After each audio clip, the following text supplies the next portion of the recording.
الحمدللہ عز وجل ہم مسلمان ہیں، اور مسلمان کا ہر کام اللہ عز وجل اور اس کے پیارے حبیب صلی اللہ تعالیٰ علیہ وآلہ وسلم کی خوش ندی کے لیے ہونا چاہیے۔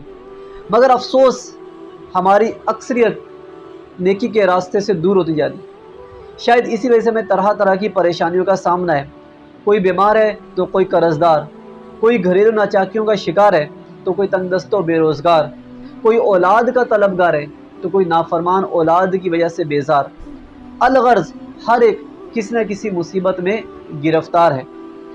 یقیناً دنیا اور آخرت کی پریشانی کا واحد حل اللہ عز وجل اور اس کے پیارے حبیب صلی اللہ تعالیٰ علیہ وآلہ وسلم کے بتائے ہوئے کاموں میں لگ جانا ہے۔ مسلمانوں کے لیے سب سے پہلا فرض نماز ہے، مگر افسوس کہ ہماری مسجدیں ویران ہیں۔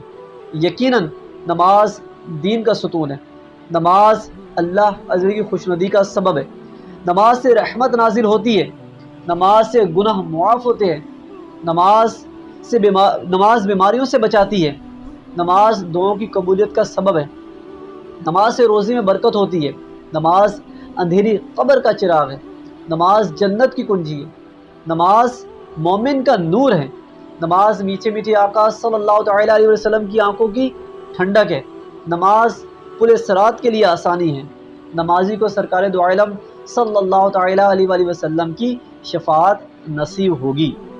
بے نمازی سے اللہ عز وجل ناراض ہوتا ہے، جو جان بوجھ کر ایک نماز چھوڑ دیتا ہے اس کا نام جہنم کے دروازے پر لکھ دیا جاتا ہے۔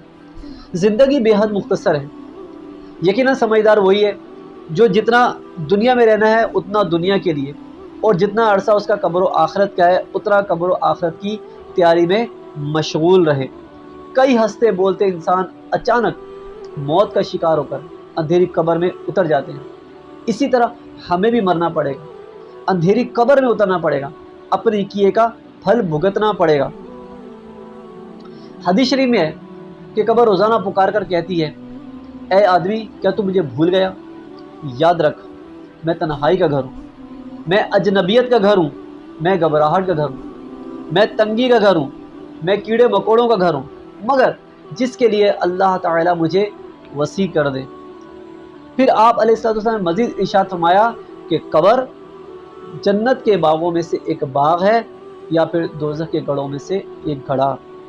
جب قبر سے نکلیں گے تو قیامت کا 50,000 سالہ دن ہوگا، سورج 1.25 میل پر رہ کر آگ برسا رہا ہوگا، تانبے کی دہکتی ہوئی زمین پر ننگے پاؤں کھڑا کر دیا جائے گا، اور حدیث شریف میں ہے کہ بندہ اس وقت تک قدم نہیں ہٹا سکے گا جب تک اسے 5 سوالات نہ کر لیے جائیں۔ جی ہاں، نمبر 1 عمر کس کام میں صرف کی، نمبر 2 جوانی کیسے گزاری، نمبر 3 مال کس طرح کمایا اور کس طرح خرچ کیا، اور اپنے علم پر کہاں تک عمل کیا۔ جی ہاں، یہ وہ 5 سوال ہیں کہ جو ہمیں بتا دیے گئے ہیں۔ اس دین اسلام نے ہمیں وہ 5 سوال پہلے ہی بتا دیے گئے۔ اب ان 5 سوالوں کی ہم نے تیاری کرنی ہے اپنی اس زندگی میں رہتے ہوئے، اور انہی 5 سوالوں سے متعلق ہماری پوری زندگی کا دار و مدار ہے۔ جب نارملی دنیا میں رہتے ہوئے جو دنیا کے ہم ایگزامینیشن دے رہے ہوتے ہیں اور ہمیں معلوم ہو جاتا ہے، ایک اسٹوڈنٹ کو معلوم ہو جاتا ہے کہ اس کا جو پیپر ہے وہ ان مخصوص ٹاپک میں سے آئے گا، تو وہ حد الامکان کوشش کرتا ہے کہ انہی ٹاپک کو بار بار رپیٹ کرتا ہے، بار بار پڑھتا ہے، بار بار سمجھتا ہے، تاکہ اس کو پرچے میں سوالات حل کرنے میں آسانی ہو۔ تو جب وہ اس کی اتنی اچھی تیاری کرتا ہے اور پھر جب انہی مطلوبہ ٹاپک میں سے اس کے وہ سوالات آ جاتے ہیں تو کتنی اچھی طریقے سے اس کو حل کر لیتا ہے۔ لیکن یاد رکھیے، اسی طرح ہمیں دین اسلام نے، ہمارے آقا علیہ السلام کے ذریعے رب عز و جل نے ہم تک وہ 5 سوال جو کہ قیامت کے وقت ہم سے پوچھے جائیں گے وہ بتا دیے گئے۔ اب ان 5 سوالوں کی ہم نے تیاری کرنی ہے۔